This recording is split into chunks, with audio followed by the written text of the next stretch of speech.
அவரை சுற்றி நான் வளர்த்த பிள்ளைகள் தான். பெரிய பெரிய பொறுப்புகளை எல்லாம் அவர்களுக்கு கொடுத்து வளர்த்த பிள்ளைகள் தான். அவர்கள்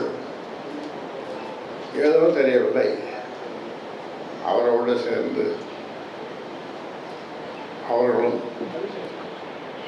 கட்சி விரோத நடவடிக்கைகளில் ஈடுபட்டு அது ஒரு தனி அணியாக செயல்படுவது போன்ற ஒரு தோற்றத்தை,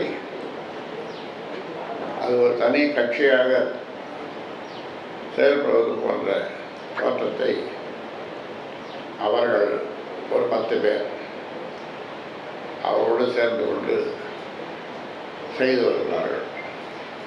எனக்கு அவர்கள் பேரில் வருத்தம் இருந்தாலும் அவர்கள் திறந்த வாய்ப்பு உள்ளது என்பதனாலே அவர்களை நான் மன்னிக்க தயாராக இருக்கிறேன்.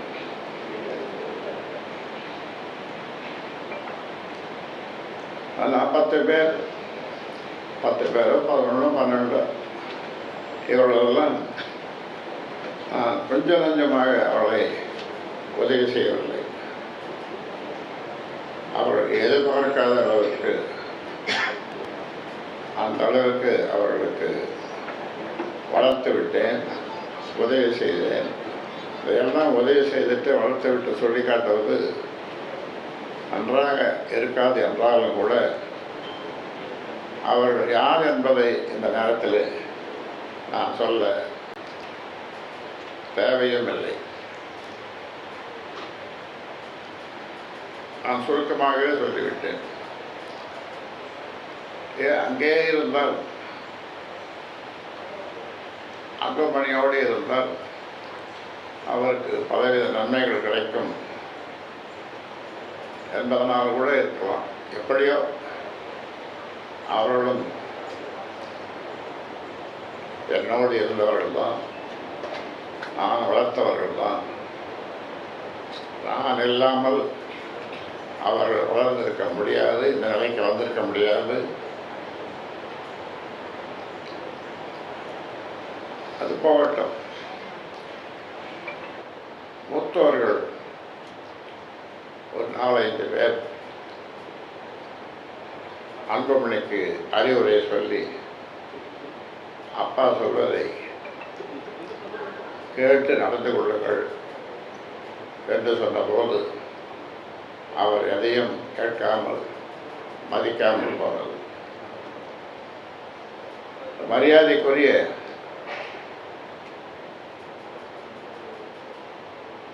பழக்கருப்பை அவர்கள் கூட தந்தையிடம் தோற்பது, தந்தையிடம் மகன் தோற்பது பெரிய தவறல்ல என்று பல முறை சொல்லியிருக்கிறார், அறிவுரை சொல்லியிருக்கிறார். இது தோற்பது வெற்றி பெறுவது அல்ல. அவர் நல்ல அறிவுரை சொல்லியிருக்கிறார், 2-3 தடவை சொல்லியிருக்கிறார். அதாவது அவர் சொன்னது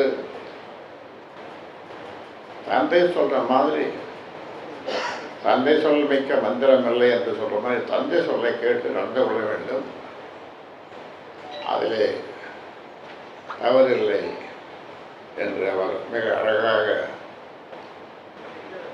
ஊடகங்களிலே சொல்லியிருக்கிறார். இது போன்று பல மூத்தோர்கள் பொதுவாக சொல்வார்கள், மூத்தோர் சொல் வார்த்தை அமிர்தம் என்று சொல்லுவார்கள். அப்படி அமிர்தம் போன்ற வார்த்தைகளை, அறிவுரைகளை அவர் சொன்னாலும் கூட அவர் எதையும் கேட்காமல் இப்படி இந்த மாதிரியான ஒரு நிலை வருவதற்கு காரணமாக இருந்தார். நம்முடைய பாரத பிரதமர் கங்கை கொண்ட சோழபுரத்துக்கு வந்தபோது அவர் பேசிய பேச்சு கூட இதற்கு பொருந்தும்.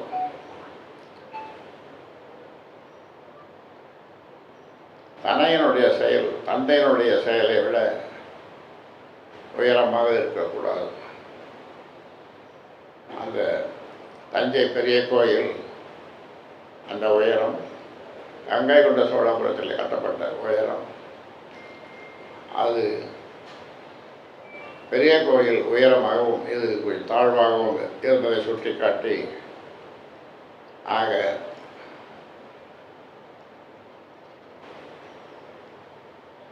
அவர் அழகாக சொல்லியிருக்கிறார் நம்முடைய பிரதமர் அவர்கள். இப்படி பல்வேறு தரப்பினரும் அவருக்கு அறிவுரை சொன்னாலும் அவர் ஏற்றுக்கொள்ளும் மனநிலையில் இல்லை. அதனாலே தான் இந்த முடிவை எடுக்கிறோம். இன்று முதல் என்னுடைய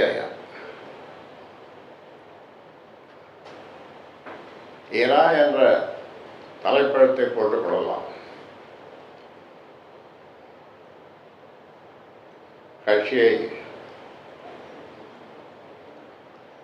பாட்டாளி மக்கள் கட்சி இது 45-46 ஆண்டு காலம்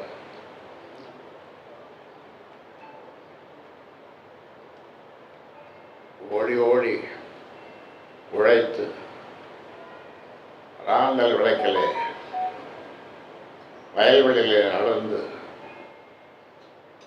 தண்ணி வண்டி இல்லாமல் இரவு 3 மணிக்கு அப்பொழுது கூட கஞ்சியை குடித்து 96,000 கிராமங்களுக்கு இதுவரை சென்று தெற்கே கன்னியாகுமரியிலிருந்து வடக்கே கும்படிப்பூண்டி வரை, அதே போன்று கிழக்கே மேற்கே என்று எல்லா கிராமங்களுக்கும் சென்று ஒரு கிராமம் பாக்கி இல்லாமல் 96,000 கிராமங்களுக்கு சென்று கஷ்டப்பட்டு இந்த கட்சியை உருவாக்கினேன். இந்த கட்சியை வளர்த்தேன். இந்த கட்சிக்கு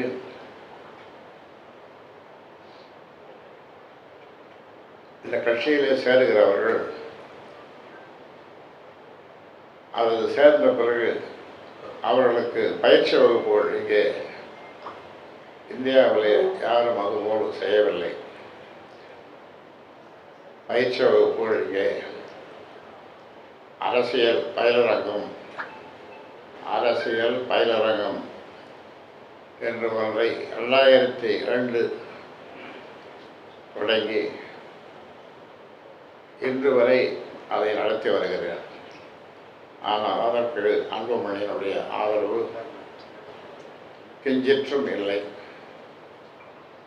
அதில் அவருக்கு நம்பிக்கையும் இல்லை. ஆனால் ஒரு உதாரணம் சொல்கிறேன் பயிற்சியினுடைய தன்மை பற்றி. 14,000 பெண்களுக்கு 3 நாட்கள் இங்கே இரவு தங்க வேண்டும். அதுபோன்று 4 நாள் பயிற்சி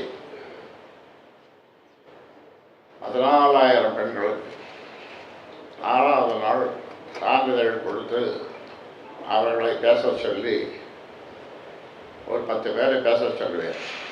அப்புறம் புகைப்படம் எடுத்துக் கொள்வோம். இப்படி நாங்கள் வரும்போது பயந்து வந்தோம். இப்பொழுது நாங்கள் வீராங்கனைகளாக போகிறோம் என்று சொல்லக்கூடிய அளவிற்கு அப்படிப்பட்ட பல்வேறு விதமான பயிற்சி இந்தியாவில் யாரும் கொடுக்காத, இந்தியாவில் நான் சொல்கிறேன் யாரும் கொடுக்காத அப்படிப்பட்ட ஒரு பயிற்சியை கொடுத்தோம். இது ஒரு உதாரணத்துக்காக சொல்கிறேன். இப்படி ஒன்றிய செயலர்களுக்கு, மற்ற பொறுப்பாளர்கள், மாவட்ட செயலர்களுக்கு, தலைவர்களுக்கு, சட்டமன்ற நாடாளுமன்ற உறுப்பினர்களுக்கு எல்லோருக்கும் தனித்தனி பயிற்சிகள் அங்கே கொடுத்து வருகிறோம். இதிலெல்லாம் அன்புமணிக்கு நம்பிக்கை இல்லை. அதனாலே இந்த 16 குற்றச்சாட்டுகளை நீங்கள் பொதுக்குழுவிலே கேட்டிருப்பீர்கள். இப்பொழுது உங்களுக்கு ஞாபகப்படுத்த வேண்டும் என்று சொன்னால் பொதுச் செயலாளரை அளிக்க சொல்லுகிறேன். அதையும் மீண்டும் நீங்கள் கேளுங்கள். ஆக ஒரு நீங்கள் கேட்கலாம், இந்த கட்சியை விட்டு நீக்கிவிட்டீர்கள், அவர் என்ன செய்ய வேண்டும், என்ன செய்வார் என்று கேட்கலாம். அதற்கும் நான் விடை சொல்லுகிறேன்.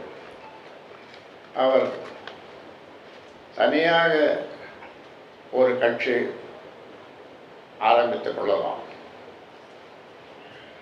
இதை என்ன திடீர்னு சொல்கிறீங்களே அப்படின்னு நீங்கள் கேட்கலாம்.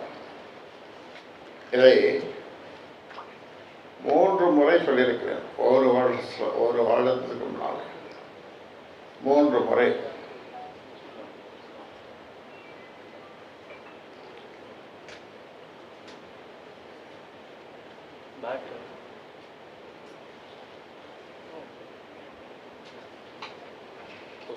வந்துடுச்சு.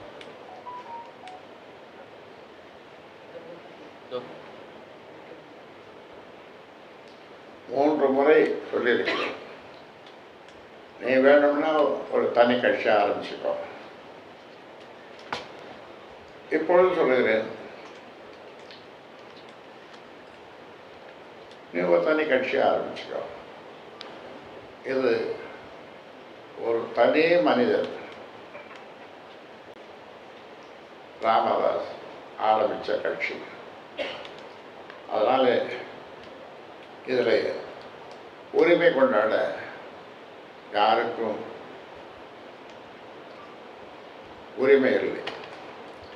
அது பிள்ளையாக இருந்தாலும் அல்லது மற்றவர்களாக இருந்தாலும் இது உரிமை கொண்டாட முடியாது. ஆக கட்சி விதிகளின்படி 2 முறை அவருக்கு கடிதங்கள் அனுப்பிய ஒழுங்கு நடவடிக்கை குழு 2 முறை கூடி விவாதித்தது. எந்த பதிலும் அனுப்பவில்லை. கடிதத்தை மட்டும் வாங்கி கொண்டார்கள். ஆனால் பதில் எதுவும் சொல்லவில்லை, அனுப்பவில்லை, நேரிலும் வரவில்லை, தொலைபேசியிலும் பேசவில்லை. அதனால் வேறு வழியின்றி நாங்கள் இந்த முடிவை எடுக்க வேண்டிய ஒரு நிலைமை. பாட்டாளி மக்கள் கட்சியை பொறுத்தவரை இது பாட்டாளி மக்கள் கட்சிக்கு பின்னடைவு என்று சிலர் சொல்லலாம். இது பின்னடைவு கிடையாது. அதாவது ஒரு பெயரிட்டால் அதில் களை முளைக்கத்தான் செய்யும். அதனால் களை முளைக்குமே என்று யாரும் பெயரிடாமல் இருப்பதில்லை. அந்த மாதிரி களையை நீக்கிவிட்டோம். வளர்ச்சிக்கு புத்தகமாக இருந்த அவரை இந்த கட்சியிலிருந்து நீக்கிவிட்டோம். அதனால் ஆனால் இந்த நேரத்தில் சொல்லுகிறேன், அவரோடு இருக்கின்ற அந்த பிள்ளைகள், அந்த நபர்கள் அவருக்கு இப்பொழுது சொல்லுகின்ற மாதிரி ஆலோசனைகள் சொன்னால் அவர் கட்சியை தொடங்கினாலும் அது அந்த கட்சி வளராது. ஏனென்றால்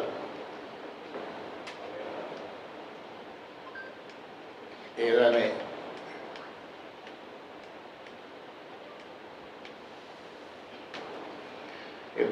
இவன் முடிக்கும் என்றாய்ந்து அதனை அவன்கள் விடல் என்று திருவள்ளுவர் சொல்லியிருக்கிறார். எனக்கு அது முழுசும் தவறு இல்லாமல் சொல்ல முடியவில்லை. அந்த வகையில்